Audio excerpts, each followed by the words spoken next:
Well, I'm at my first stop in Alabama. Um, I'm just camping right now. Uh, I don't remember the name of the state park I'm in right now. I know it's a person's name, I just cannot think of it. I'll probably write a little caption thingy to tell you what it is, in case you're curious. But it's really pretty. It's right on a big lake. So I got a little dock there. Not that I have a boat or anything. But yeah, there's a couple of people camping in RVs over there. But tomorrow I'm gonna probably check out there's like a little town that has a bunch of tree carvings. And I'm probably gonna drive through Birmingham. I don't know if I'm gonna stop and do anything there or not.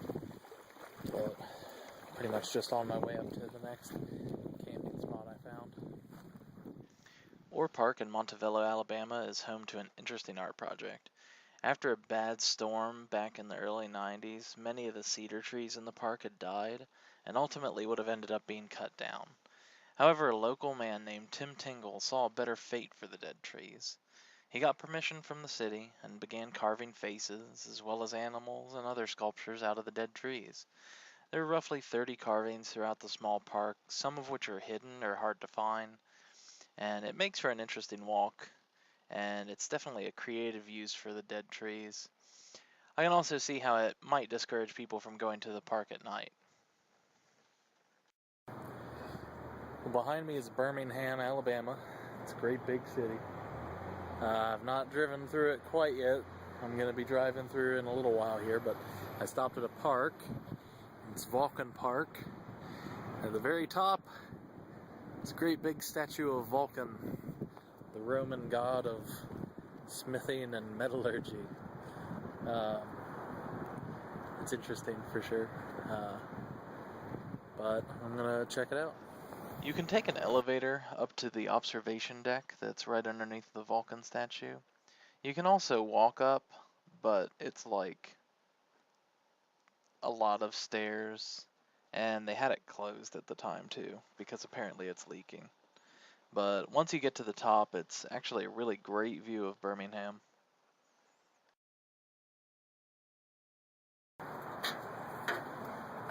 And it is kind of terrifying because the floors shake very, very easily. Yeah, there's a real good view.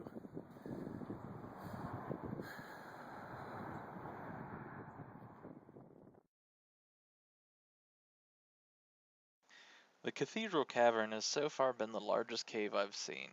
The natural entrance is about 130 feet wide and stays that way through most of the cave. No squeezing through tight crevices or crouching below rock formations in this cave, just a nice, leisurely walk down the path. Like most caves, Cathedral Cavern does have its fair share of cave formations, although they aren't as numerous as some of the other show caves. They still are impressive. Another interesting feature that not all caves have is that the river that carved this cave out of the mountain still runs through it. You can see the old path that the tours would go on, but it's close enough to the river that when it would rain a lot, the path would get flooded or even washed away. And now they have a better path that's taller and won't get washed away by the river whenever it rains. After about 3/4 of a mile, the cave starts getting narrow, and that is where the path ends. It does go further back into the mountainside, which the state park workers are still exploring, and they're contemplating whether or not to open it to the public.